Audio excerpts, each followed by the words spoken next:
coach was missing victory. Oh, well, it wasn't easy. That's a fact. We struggled offensively the first 3 quarters. And it was because of the tight defense of Letran. And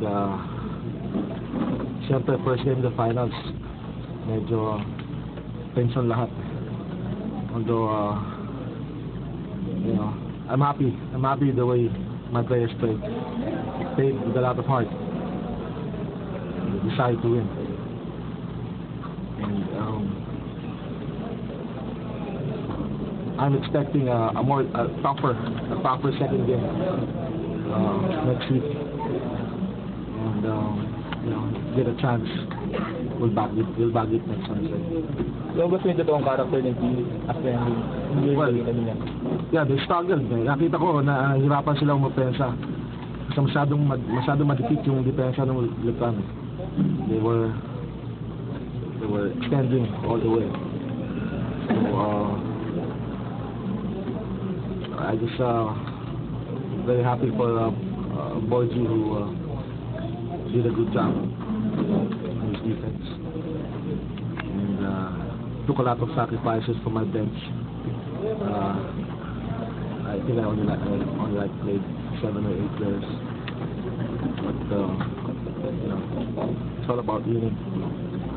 What about the long layoff? Next Wednesday pa yung 7 days. Well, the advantages for both teams, you know, because they have time to heal, mga bruises. You could prepare better for game 2.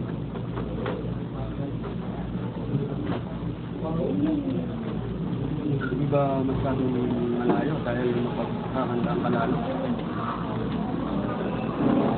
Well, it could work both ways.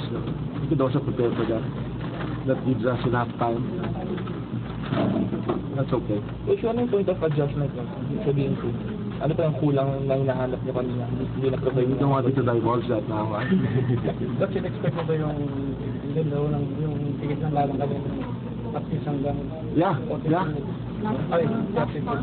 Sa press statement si Louis, he said that they're working very hard on defense, and it really showed.